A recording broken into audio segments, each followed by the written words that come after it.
Друзі, усім привіт! Сьогодні у нас на огляді Audi A3 в рестайлінговому кузові третього покоління. Автомобіль у нас з Америки і, що цікаво, він на передньому приводі. В цьому відео я вам розкажу про технічну характеристику цього автомобіля. Ми подивимося, що пропонує автомобіль по комплектації, по асистентам, покатаємося за кермом. А також я озвучу, так би мовити, плюси-мінуси цього автомобіля в контексті можливості чіп-тюнінга та інших допрацювань. Автомобіль люб'язно нам наданий командою КПД Тюнінг для огляду, тому наперед передаємо привіт Дімі та всій команді КПД Тюнінг.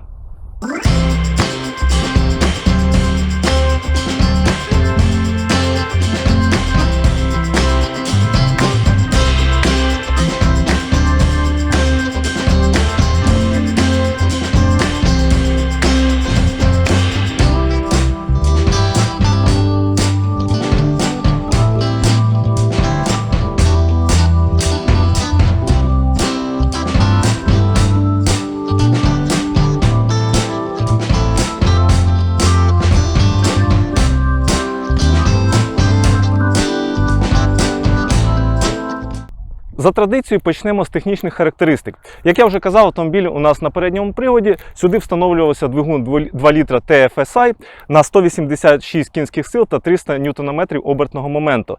Коробка перемикання передач тут встановлюється 7-ступенева, роботизована S-Tronic або кому ближче DSG. За заявою виробника, цей автомобіль бере першу сотню приблизно за 6,8-6,9 секунди.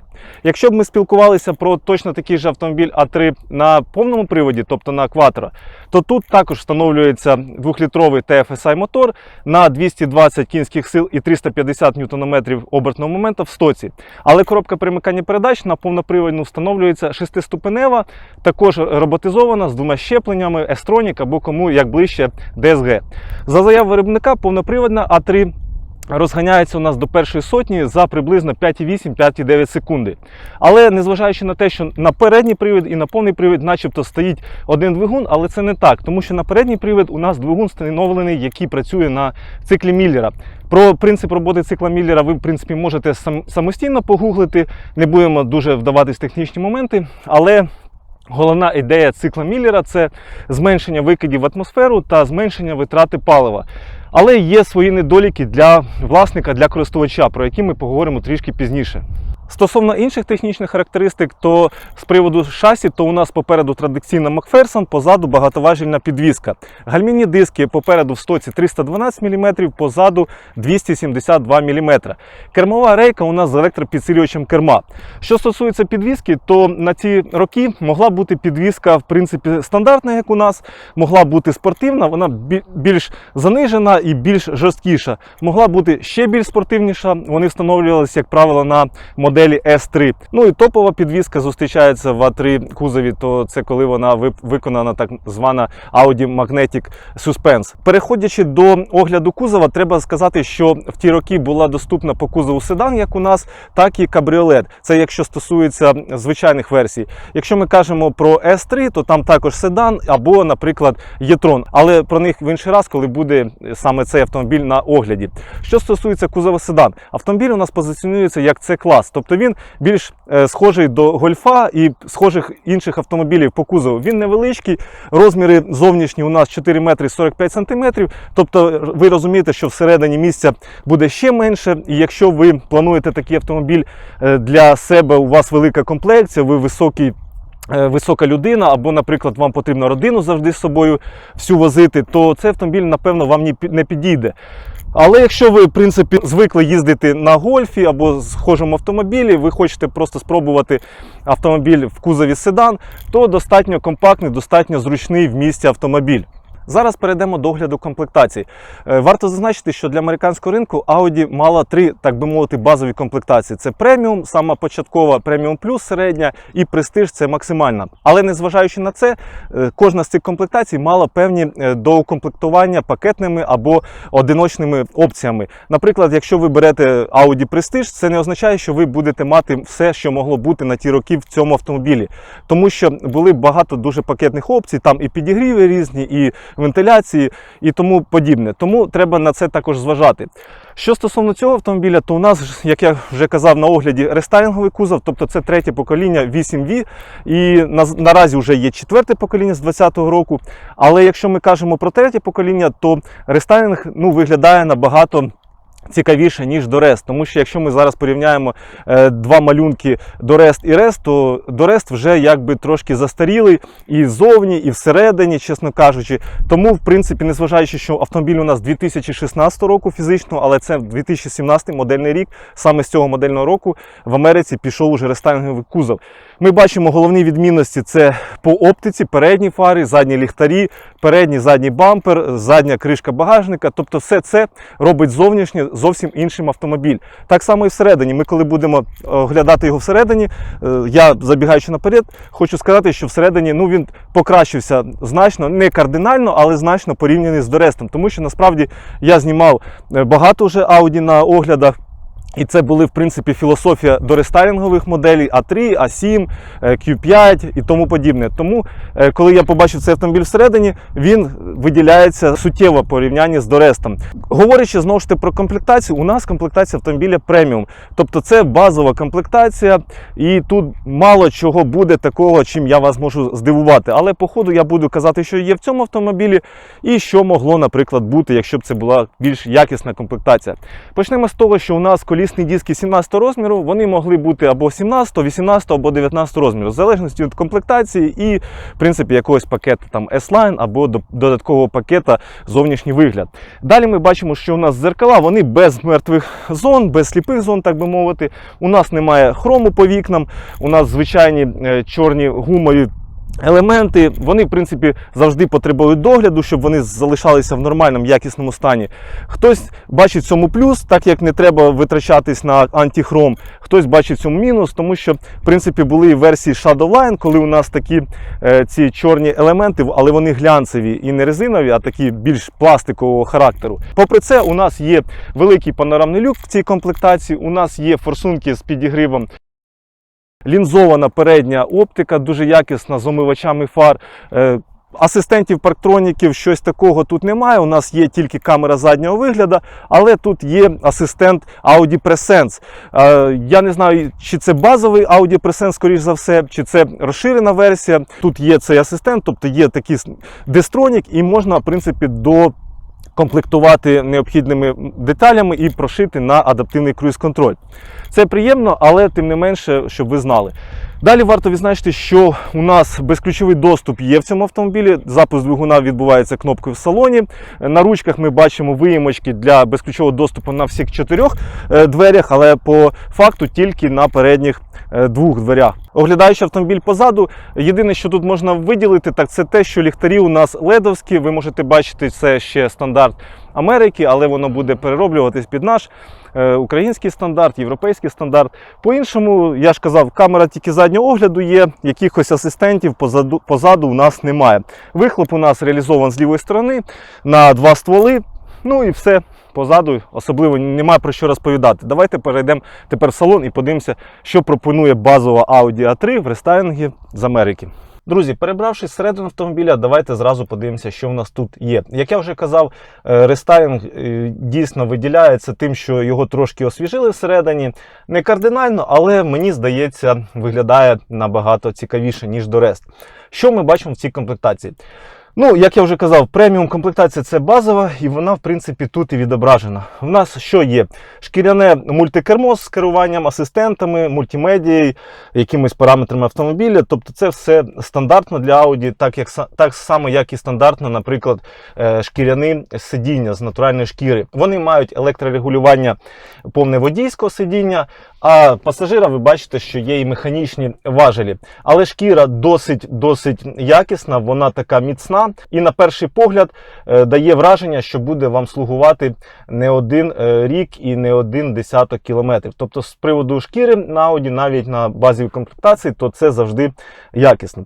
Далі ми бачимо у нас селектор перемикання передач зі шкіряним таким елементом, S-Tronic, тобто це все цікаво, прикольно. По керуванню саме на центральному тунелі, то у нас є двохзонний клімат-контроль, що вже непогано.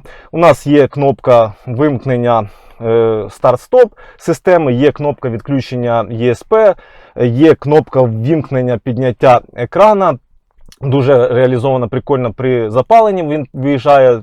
Також, якщо ви виключаєте запалення, він ховається, або, наприклад, ви самостійно можете під час руху його сховати, щоб вам було більш комфортніше, наприклад, в вечірню пору доби. По приборній панелі, то вона у нас аналогова, це традиційні колодці тахометра, спідометра, посередині бортовий комп'ютер з інформацією про автомобіль. Біля лівого коліна водія у нас є керування світлом автомобіля, це вимкнення автосвітла, вимкнення ближнього світла, вимкнення передніх противотуманок, які реалізовані в самій фарі, а також вимкнення задніх противотуманок, що дуже корисно для наших євростандартів і для нашого реалії життя.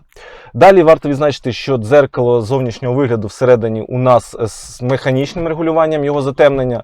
Ми бачимо, що у нас є керування електролюком, тобто ви можете його припідняти трошки або повністю відкрити. У нас в цьому автомобілі виконана чорна стеля, тобто теж прикольно в гармонію з чорним салоном. Що далі відзначити? У нас електричне стоянкове гальмо реалізоване. Це також приємно, але, скажімо так, виділити як плюс для Audi я не можу, це стандартно, немає там на що казати вау. По підлокітнику. Підлокітник у нас досить комфортний для, в принципі, однієї руки. Якщо з вами пасажир захоче покласти свою культяпку рядом, сам підлокітник, він не дуже широкий, тому якщо ваш колега чи пасажир передній захоче покласти свою руку сюди, то вам прийдеться, скажімо так, відчути його дотик. Але тим не менш, сам підлокітник в нас не дуже великий, є роз'єми під USB, в центральному тунелі під, скажімо так, торпедо, або в самому підлокітнику. Можна підзарядити ваш гаджет, або там програти якусь там флешку чи якісь мультимедіа. Електродзеркал немає, так як я вже казав, і асистента сліпих зон немає, є підігрів зеркал, ну і на тому дякую. По аудіосистемі також тут звичайна базова аудіосистема. Насправді я, чесно кажучи, не пам'ятаю, чи встановлювали на А3 Bang & Olufsen. Якщо ви знаєте цю інформацію, напишіть, будь ласка, в коментарях. Чесно кажучи, я навіть не дивився. Мені чогось здається, що на А3 не встановлювали, але я можу помилятися. Далі перейдемо, подивимося, що у нас чекає по задку. Тому що спереду, в принципі, сидіти для водія ще нормально, а от позаду зараз ми побачимо. Друзі, перебравшись на задній ряд сидінь, зразу вам кажу, тут місця немає. Моя комплекція 1,84 м, я досить широкий у плечах. І вам хочу сказати, що я б не хотів би їхати на дальній відстань позаду в цьому автомобілі. Чому? Тому що, щоб сюди сісти, я сидіння сам за собою трошки підвинув. Не знаю тепер, як там сидіти, але мені тут більш-менш нормально. Але це, кажу, не значить, що тут комфортно, якщо ви там подвинете трошки сидіння. По стелі. Стеля мені впирається в голову. Я зараз сижу, насправді, щоб їхати, повністю розправити плечі і шию, то я буду торкатися стелі. Така реальність, не знаю чому, але от так от іде такий скіз. Як є. З приводу іншого, тут по асистентам у нас тільки обдув. Знову ж таки, я нагадую, що у нас базова комплектація. Можливо, в більш жирніших комплектаціях тут могли бути і третя зона, і якісь там підзарядки. Чесно, не знаю, у кого є така аудіожирніша комплектація, напишіть, що у вас є позаду. Далі варто відзначити, що тут ще є. У нас є здоровенний підлокітник, який можливо, в принципі, зняти і отримати доступ в багажник. Або, наприклад, якщо ви їдете кудись на відпочинок кататися на лижах, то можна взяти ваші лижі, сноуборд, або якщо ви робите ремонт в хаті, там плінтуса возити. В принципі, самі придумаєте, для чого можна використовувати функцію доступу в багажник.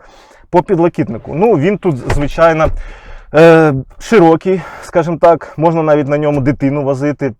Але якщо ви їдете вдвох, то вам буде комфортно і торкатись один одного шкіра до шкіри ви не будете, так би мовити. Що ще має цей підлокітник? Він має таку нішу, яка, в принципі, така оббита м'яким цікавим матеріалом, приємним на дотик. Ну, нічого тут тарабаніти не буде. Ви можете сюди покласти якісь дрібні речі. Під стаканники у нас традиційно для Audi виконані, знову ж таки, в підлокітнику. Вони, ну, звичайні, як на кожній Audi, просто вони тут є. Це сам факт цього. Тобто підлокітник у нас такий. По місцю, я ж кажу, я от вам кажу, я вже трішки аж захекався, бо скручена діафрагма, і мені важко навіть розмовляти, перебуваючи позаду. Я не знаю, як тут можна їхати. Якщо ви розглядаєте для сім'ї, ну ні, не беріть для сім'ї, тому що, ну куди ви сюди посадите вашу тещу, а особливо якщо ваша теща гарного зросту, гарної комплекції, вона ще більше вас зненавидить, якщо і так недолюблює. Тому давайте за кермо, поїдемо, покатаємося, просто покайфуємо від призначення цього автомобіля, а не від того, що тут можна щось зробити. Друзі, що варто сказати за кермом цього автомобіля? Зараз ми їдемо до дорог загального користування, але вже зараз я можу вам сказати, що автомобіль досить жорстковат. Коротка колісна база дає свої відчуття по кермуванні. Реєчка кермова дуже легесенька. На місці ви дуже гарно будете керуватись, скажімо так. На швидкості вона має трошки ставати важчою, але мені завжди подобались невеличкі автомобілі. Мій перший автомобіль був невеличким. Я звик до того, що можна маневрувати гарно в місті, можна десь запаркуватися в обмеженому просторі. Тому варто зазначити, що для міста цей автомобіль дуже шикарний. Він має свої переваги саме як міський автомобіль, але не як для сім'ї, родини. Це, на жаль, не так. Тому варто зазначити передній привід. Щоб сказати, що він якось їде, цей двигун, передній привід, то підриває досить непогано. Якщо вам треба звичайний автомобіль, мені здається, ідеально, зважаючи на витрату палива, там, в 7-8 літрів, то це дуже непогано. По ергономіці автомобіль дуже зручний, знову ж таки, для водія тут сидіть навіть з моїми комплекціями, то досить нормально, тобто тут місця вистачає. Позаду ви бачили, це зовсім не та історія, коли цей автомобіль беруть для родини. По керму. Кермуватися дуже гарно. Вона за рахунок своїх габаритів, за рахунок колісної бази, за рахунок цієї реєчки досить цікаво. Її можна тим паче прошити, налаштувати так, як вам цього хочеться. Що я хочу відмітити одразу, це те, що шумки тут немає. По факту ми їдемо зараз і мені доводиться підвищувати трішки голос, щоб якось записав мікрофон мої, скажімо так, враження. В іншому варто значити, знову ж таки, мені подобається Рест, свіжіше виглядає. Ці прибори, навіть аналогові, які тут встановлюються, вони наче аналогові, так, не віртуальний кокпіт, але тим не менше цікавіше виглядає, якось приємніше, сучасніше. Ці воздуховоди, вони прикольніші, тобто традиційно в А3 вони йдуть такі круглі, наче якісь такі роторні, скажімо так. Мені подобається, як вони виконані. По ергономіці все доступно, але це преміум комплектація, тут і немає чогось там дуже багато. Варто зазначити, що тут немає асистента Audi Drive Select. Це коли ви вибираєте, в принципі, стиль кермування в залежності від настрою, від умов. Там, наприклад, комфортний, екологічний, економічний, спортивний, динамічний, індивідуальний. Тут цього немає. Знову ж таки, якщо так брати, то це не такий великий мінус, тому що по факту вам або ви їздите в D-режимі, або якщо вам треба там понавалювати, то в принципі S-режим і цього достатньо. Тому що тут немає ні адаптивної якісь демпфуючої підвіски, щоб її налаштовувати в індивідуальному режимі. Немає можливості там налаштовувати кермову рейку, це базова комплектація і там, щоб якісь там більш гостріша робота дроселя, цього теж не думаю, що воно там досить потрібно.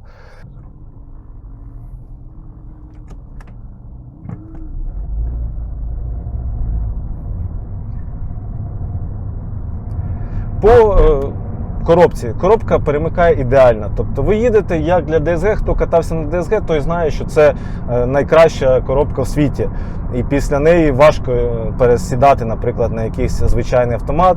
Хоча автомати сучасні досить непогані, ті ж ZF, які встановлюються на ті ж Audi, BMW і тому інше. Але там хвилюватися та боятися коробки DSG не потрібно, незважаючи на те, що там були в якихось ревізіях перших негаразди. Наприклад, я зараз їду в спорт-режимі. Так, вона не дуже амбіціозна, але вам для міста достатньо буде. По гальмам, знову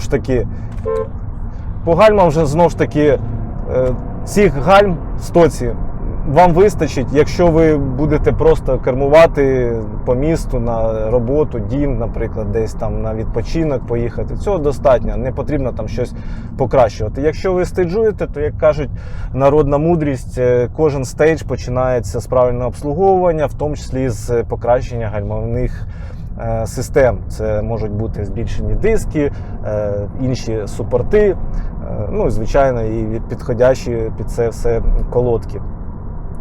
Але в цілому автомобіль мені подобається саме через свою філософію компактного седана, міського седана, для мегаполіса седана. Ну, в принципі, для холостяка седана. Якщо ви холостяк, то дуже зручно ним кермуватися і, наприклад, взяти вашу подругу на побачення, поїхати. У вас є і компактний автомобіль, і при цьому у вас є комфортний задній ряд сидінь, якщо до цього дійде, так би мовити. Тому, знову ж таки, я чогось позиціоную цей автомобіль або як для дівчини молодої, там, або для, наприклад, молодого хлопця в діапазоні до 30 років, який не одружений, який хоче ще кайфанути від такого безтурботного життя. Себе я вже не можу віднести ні до одної, ні до іншої категорії, тому, скажімо так, мені вже потрібні якісь кросовери для сім'ї, для якихось безамбіціозних подорожей. Але в свій час, якби я міг в 25 років мати цей автомобіль, ну не знаю, можливо б я би не одружився так рано. Хто його знає, як би було, бо в мій час доступні були автомобілі по типу Lanos за 15 тисяч доларів умовно, і Америки ще тоді не було. Зараз на цей рахунок, то, звичайно, більше можливості у молоді і по заробітках, і по можливості придбати якісь Audi. Хто міг би мріяти 20 років тому назад, чи 15, про те, що в 20 років хтось матиме сучасну Audi, так? Ну, чесно кажучи, так, трошки оце з вами ностальгую і розумію, наскільки гівняні були часи в плані можливостей, хоча інший весь світ жив сучасним життям і міг отримувати задоволення від якихось матеріальних благ. Але це все лірика. Повернувшись до огляду, варто сказати, що ми зараз проїхали туди і назад по прямій. Я вже звик до цього автомобіля повністю. Я себе відчуваю комфортно, мені хочеться маневрувати, вона це дозволяє. Так, не вистачає трішки потужності. Я думаю, після прошивки Stage 1 це все пофікситься і десь стрибнути в якусь щілину, шпарину в потоці, ви все це зможете більш комфортніше. Тому, знову ж таки, цей автомобіль, особливо в ресті підкреслю, має право на життя, має право на вибір.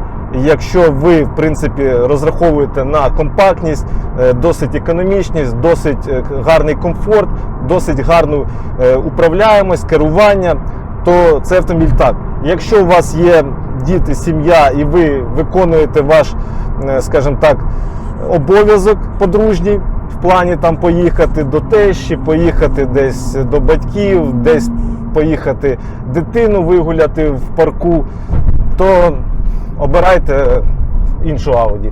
Щось з сімейства Q, 3, 5, 7, все залежить від ваших спроможностей, ваших потреб. Тому моя думка, що автомобіль класний, навіть незважаючи на те, що є якісь недоліки там по комплектації, по двигуну, але ціна на них ви можете розраховувати на рест. Ну, по-доброму біля 20 тисяч доларів. Це так. Ну, знову ж таки, ціна 20 тисяч це те, скільки вони коштують на Авторіо. В залежності від комплектації, від пробігу, від ступеня пошкодження в Америці. Але, знову ж таки, якщо ви знайдете можливість купити її дешевше, поторгувавшись, то це також має місце бути. Але знайте, що цінник, якщо ми беремо за показник Авторіо, то це буде дійсно там біля 20 тисяч доларів. Наче й немало, тому що за цю суму ви можете вже подивитись там якусь барабанову А4 в кузові Б9. Да, і такі є там з пробігом 120-150 тисяч кілометрів. В принципі, це якби також має місце. Тому Audi A4 B9 це, звичайно, вже інша категорія автомобілів. Це, на мій суб'єктивний погляд, наразі один із самих популярних середньорозмірних седанів, тому що вони стають доступніші, там 16 модельні роки, наприклад, там 17. Це буде також комплектація не дуже, без S-Line пакетів, але тим не менше це буде Audi на гарному двигуні 2-літровому TFSI з гарним потенціалом до тюнінгу. Перший стейдж там буде порядка 4,7, 4,8 до сотні. Це якщо ми кажемо про версію Quattro, бо на 4B9 там також є ці версії на передньому приводі, скажімо так, для мазохістів. Знову ж таки, беручи до уваги, що завжди Audi сприймається як Quattro. Тобто, це вже як невід'ємні, знаєте, моменти, коли ви кажете Audi, асоціюється, що там є система Quattro. Так нас виробник привчив. Тому так. Отакий мій відгук за кермом. Друзі, зараз я вам, в принципі, розкажу трішки про цей автомобіль, що планується по ньому зробити, які зараз показники 100-200, і також які можливі там покращення, якщо ви будете прошивати перший стейдж. Почнемо з того, що автомобіль ще на стоці у нас, тому він проходить технічну підготовку, а це обов'язково приведення всіх штатних систем в гарну задовільну якість. Тобто тут змінені свічки запалення, змінена олива в двигуні, в коробці перемикання передач, замінений бачок, тому що на цих автомобілях за вмовченням встановлювалися бачки з, так би мовити, запаяним силікагельним цим патроном. Якщо ви знаєте, то G13 в свій час з цим патроном встановлювалися, і вони мали певну погану репутацію, коли проривався цей пакетик. І все це силікагель йшов в систему, і з усіма витікаючими. Тому тут поміняний бачок, залита вже, скажімо так, остання рекомендована рідина від ВАГ G12 Evo. Далі варто значити, по дрібницям зроблено для зручності піднятий заливна горловина масляна. Це як і на джеті, коли я знімав огляд, там власник також піднімав, щоб було зручно заливати оливу і не було цього запотівання. Далі варто відзначити, які недоліки цього двигуна. Самий головний недолік – це те, що автомобіль у нас має, в принципі, в стоці 186 сил, і при його чіп-тюнінгу, якщо ви хочете чіпувати, то ви можете розраховувати в залежності від того, під який бензин прошиваєте, і від того, наскільки хочете злу прошивку, то це буде від 230 до 250 сил. Якщо ми б казали про повноприводну версію на такому же 2-літровому, такому же в лапках, скажімо так, то там з 220 стокових сил перший стейдж ви б отримали порядка 300 сил. Тому треба на це зважати. Передній привід 0-100 міряти немає сенсу. В принципі, будемо вірити виробнику його цифрам. Якщо казати про стокові 100-200 для цього автомобіля, то він поїхав 27 з копійками. На момент цього відео ще тут стейджа немає, але коли ви будете його дивитися, то ви побачите, я вставлю вже показники і стокові, як він набирає, якщо буде власник заміряти стокові перед чіпом 100-200.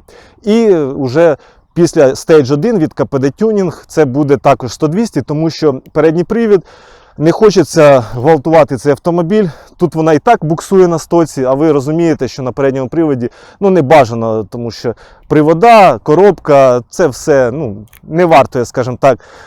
Автомобіль з переднім приводом краще себе показує саме в русі, коли він за заїжджає в русі. Стосовно двигуна, варто зазначити, як я вже сказав, працює він на циклі Міллера. Тобто головна ідея цього цикла, щоб автомобіль споживав менше, викидів в атмосферу було менше. Ступінь стиснення тут вища, ніж у такому двигуні, який встановлюється на повнопривідну і на 220 сил в стоці. Це також особливість двигунів на циклі Міллера, що у них ступінь стиснення вища, ніж у традиційних двигунів. Розхід палива тут може бути, якщо ви не претендуєте на якусь агресію, порядка там 6-7 літрів на сотню в місті Києві. Якщо ви хочете віджигати на ньому, то буде скільки Бог дасть, там від 10, 10 або 15, це вже залежить від умов та саме вашого стилю керування. Ще варто зазначити, що якщо ви розглядаєте такий автомобіль для тюнінга, покращення, накачування його потужністю і тому інше, то, напевно, не потрібно його брати. Ну, по-перше, це передній привід, з місця ви, скажімо так, не отримаєте задоволення стартів. Плюс тут лаунча як такого немає, на кватро буде лаунч, і краще буде 0-100, і краще буде підривати, і в стоці там більше сил, і чіпується він краще. Тому, напевно, якщо для цілей чіп-тюнінгу, то краще брати повноприводну версію кватро з нормальним двигуном, який не має оцих приколів з екологією і з економією палива. Ще варто відзначити, що якщо ви будете обирати такий автомобіль таких модельних років, то знайте, що ці коробки DSG, S-Tronic, саме 381, в перші роки їх встановлення мали певні дефекти, які потребували уваги. Ну, наприклад, попередній власник на цьому автомобілі витратив близько 100 тисяч гривень на те, щоб прибрати ці недоліки, які були саме в перших ревізіях. Я не буду казати про ці недоліки, бо вони можуть, у кожного своя, скажімо так, думка з приводу них. Ви можете погуглити, там були певні нюанси. Але якщо вже брати свіжіші ці коробки, там починаючи з 19-го модельного року, то там вже ці моменти мають точно бути вирішені. Це ви просто маєте на увазі. В іншому, що можна сказати, підсумовуючи про цей автомобіль? Автомобіль вартий своїх грошей. По-перше, які я плюси можу по ньому виділити? Це те, що ми маємо гарний зовнішній вигляд. Тому що, в принципі, знову ж таки, порівняно з Дорестом, Рест виглядає набагато свіжіше, набагато сучасніше. Стосовно компактних розмірів. Знову ж таки, яка потреба у вас для автомобіля? Якщо ви хочете їздити в село, там, на дачу, або вам треба рідних возити, або у вас там двоє дітей, двоє дружин, тому автомобіль не підійде під ці цілі. Якщо вам потреба в автомобілі, який буде компактний, маневрувати на ньому дуже гарно в мегаполісі, десь запаркуватись в обмежених просторах, цей автомобіль буде класний. Якщо ви хочете чіпувати автомобіль, покращувати, саме ця версія на передньому приводі з цим двигуном не дуже для цього підходить. Треба брати на 220 сил в стоці на кватро. Якщо вам потрібен звичайний автомобіль, який буде мати непогану динаміку, приємне споживання палива, гарно кермуватися, це про цей автомобіль на передньому приводі. По комплектації. Якщо вже у вас є можливість, то обирайте хоча б преміум плюс. Тобто, щоб це була середня комплектація. Якщо там буде ще допи від попереднього першого власника в Америці, це взагалі буде шикарно.